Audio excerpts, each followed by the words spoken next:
Hello, it's Andrew. It's the evening of what's been unusually nice weather on a spring bank holiday. I've been sat in the garden today reading and admiring the rose bushes and got some lovely roses in bloom, which made me think about perhaps it's time I treat the world to a, sorry, perhaps it's time I treat the world to another reading from my recently published novel, which some of you may have seen the previous videos. It's Alice's Adventures in Fantasyland. There's a nice picture of a rose on the front cover. It's not from my garden. It's a non-copyright picture I found on the internet.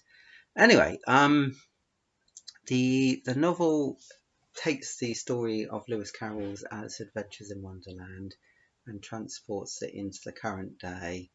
And Alice has become an adult character, and this is her stories of her day, very long day, in Fantasyland, which is sort of Wonderland updated. So what better chapter to have a look at than, as he's flicking through the books, is the chapter which is originally the Queen's Croquet Ground chapter in Lewis Carroll's novel, which in my novel has now been called Two Birds in the Bush, Bird in the Hand, for reasons that may become clear later in the chapter, but probably later than the bit I'm going to read today.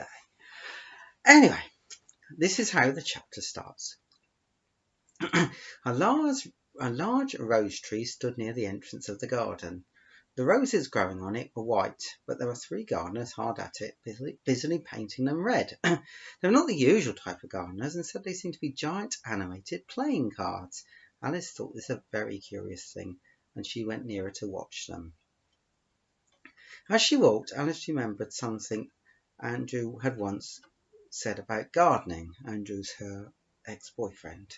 No connection to me at all. Not at all, at all, at all, at all. He doesn't have the same humour as me or anything. Possibly. He may or may not believe that. Anyway, this is what Andrew said. I googled roses and everything is coming up roses. One beautiful August evening, Alice and Andrew wandered around a picturesque pond.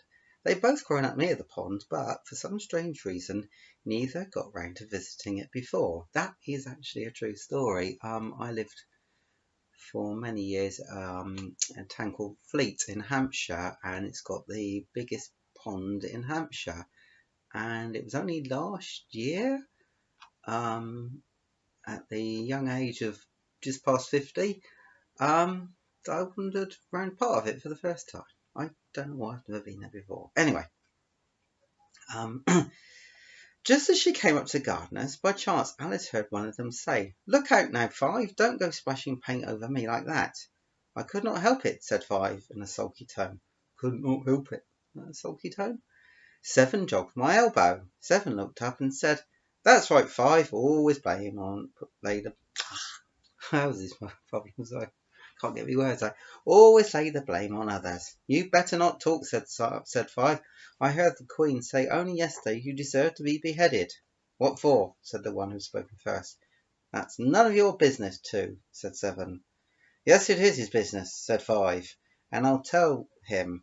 It was for bringing the cook tulip roots instead of onions."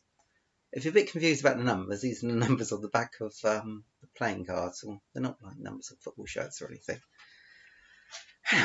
Seven flung down his brush and had just begun, well, of all the unjust things, when his eye chanced to fall upon Alice as she stood watching them. He checked himself suddenly. The others looked round, and all of them bowed low. "Would you tell me," said Alice, a little timidly, "why you're painting those roses?" Five said nothing, but looked at Two. Two began in a low voice.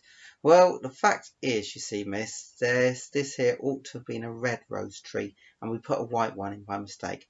If the Queen was to find it out, we should all have our heads cut off, you know. So you see, miss, we're doing our best before she comes to sort things out." Alice thought with nostalgia about the garden at the last house she'd lived in. Although not an expert in gardening, she'd made something quite attractive of the garden and enjoyed the process. Alice remembered the time that she'd reclaimed a rather derelict part of the garden near the shed. The grass had worn away in this corner, which was being used to house dustbins and assorted debris. Having cleared the space and dug up the hard soil, Alice added topsoil. Then she surprised herself by successfully laying a patchwork of turf, working till dark on a warm summer evening. My partner and I did something like that last year successfully. I wasn't very confident it was going to work, but it worked. That's the very lawn I've been sat on this afternoon. I do like to digress and add a little bit of context in the story. When the task was finished, Alice had created a secluded corner in which the shed and a wall would offer shade on sunny days. Alice lay down on the newly laid turf and looked forward to sitting on a sun lounger, eating blackcurrants and watching a butterfly flutter by.